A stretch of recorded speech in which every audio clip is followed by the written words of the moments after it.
Hello and welcome to Continuous of Cần Thơ Radio and Television Station. Here are today's headlines. Chairman of Thốt Nốt District People's Committee visited landslide-affected households in Thới Thuận ward. The Ministry of Health raises awareness against the rising trend of infectious diseases. Cần Thơ City Youth Union at all levels implemented over 2,800 projects to celebrate national holidays. Top news today, Mr. Võ Văn Tân, Vice Secretary of the District Party Committee and Chairman of Thốt Nốt District People's Committee on April 30, came to visit and support landslide-affected houses in Thới Thuận ward. Thốt Nốt District leaders visited the families whose houses collapsed into the river. The delegation provided 20 million Vietnam dong for every household, instructed the police to send out teams to assist individuals in escaping and moving their homes to a secure location, and proactively suggested strategies to prevent landslides. It is known that on April 29, 2024 at 2:30 a.m., a landslide with a length of 27 meters and a breadth of 6 to 9 meters, including a 17-meter at-risk section, occurred. The back houses of Mr. Bùi Văn Ngân and Mrs. Lê Thị Hập collapsed completely and partially, respectively, causing an estimated damage of roughly 700 million Vietnam dong. The Phong Điền District Representative Board of the Bank for Social Policies has just organized a preliminary review of the first quarter activities and implemented direction and tasks for the second quarter of 2024. Members of the Representative Board actively raised over 77 billion Vietnam dong in capital from individuals, organizations, saving and loan groups in the first quarter of 2024. The transaction office also worked closely with unions, savings and loan groups to quickly implement solutions that would get capital to the right people. With loans to over 940 households, totaling over 26.7 billion Vietnam dong as of March 31st, the transaction office has increased its outstanding debt from 11 credit programs to over 538 billion Vietnam dong, allowing over 12,000 households to borrow money.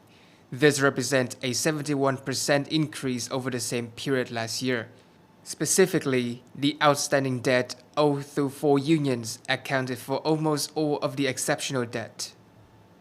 In recent times, authorities at all levels in Binh Thuy District have always proactively grasped the production and business situation, promptly resolve difficulties, and support businesses in accessing preferential policies. Compared to the same period in 2023, Binh Thuy District now has 860 industrial and handicraft production establishments, a growth of 12 establishments. Almost 3,150 billion Vietnam dong is the total charter capital of the institutions, which is over 50 billion Vietnam dong more than it was during the same period in 2023. Employers that produce goods for the industrial and handicraft sectors employ 14,850 people. The majority of the commercial and industrial businesses in Binh Thuy District typically run steadily and efficiently, providing jobs for their employees. The market for producing commodities is steady, meeting everyone's needs for food and providing for their necessities. Basic workers are promised prompt payment and bonuses in compliance with legislations. The Ministry of Health believes that the situation of infectious diseases is still complicated, with scattered cases and outbreaks of measles and chickenpox, and has begun to increase in some localities. Compared to the same period in 2023, the prevalence of some endemic diseases like HFMD and rabies is rising. The Ministry of Health advises communities to take proactive measures to avoid illness, make sure there is enough, and improve access to rabies vaccines and anti-rabies serum. Every district should have a minimum of 1 vaccination site in high-risk areas. Prevent HFMD in particular because the disease risk is rising. To proactively prevent diseases, communities arrange for children to receive immunizations, manufacture vaccinations, and raise the vaccination rates. Recently, all levels of the City Trade Union had many effective initiatives to help improve the quality of protecting workers' rights. To date, 250 unionized enterprises in the city have collective labor agreements. The City Labor Federation has 32 agreements in place with companies to supply goods and services to over 35,449 union members at discounted rates. In addition, the city approved loans totaling about 43,350 million Vietnamese dong to create jobs for around 3,570 union members and funded the building of 104 trade union shelters valued at 4,530 million Vietnamese dong. Shift lunches have been supplied for employees by 186 establishments in the city that are part of grassroots unions. Additionally, the city swiftly provided 21,200 million Vietnamese dong in support policy packages from the Vietnam General Confederation of Labor to 30,391 union members impacted by COVID-19. Additionally, the city provided nearly 785 million Vietnamese dong in support of 393 union members and workers. Those labor contracts were terminated or those working hours were reduced as a result of businesses cutting or reducing others. In April 2024, Cần Thơ City Youth Union at all levels implemented 2,809 projects benefiting the community over 3.2 billion Vietnam dong.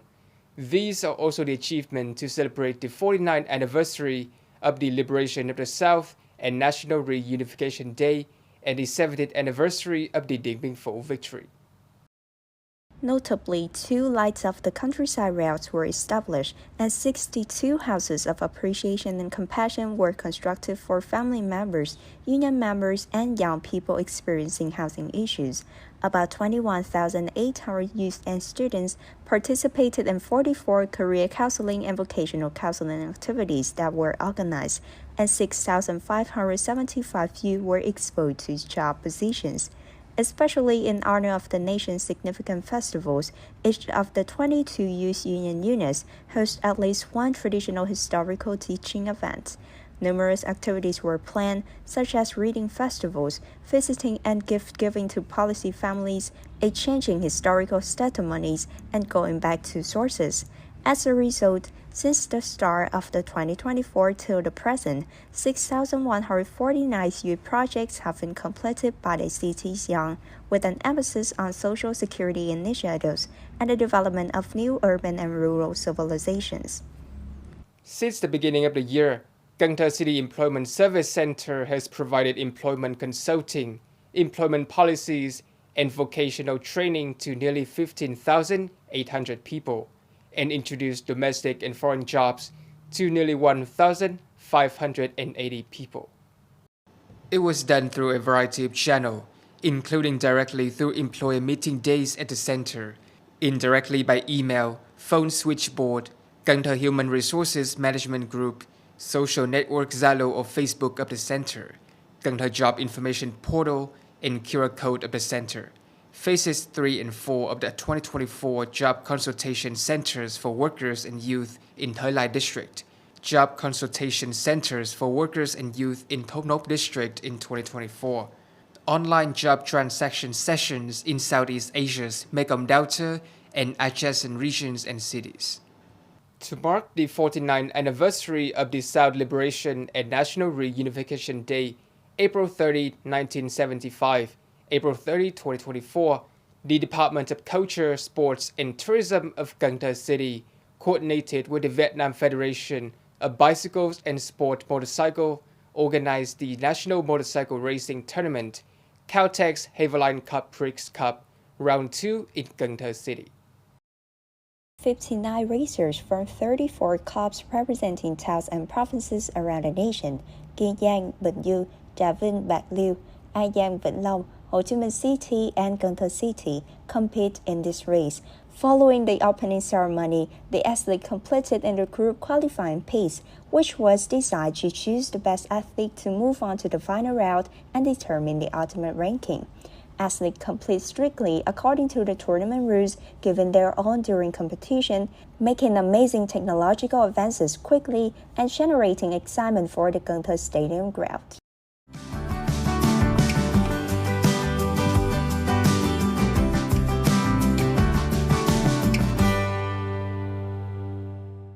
Coming up next is the weather forecast.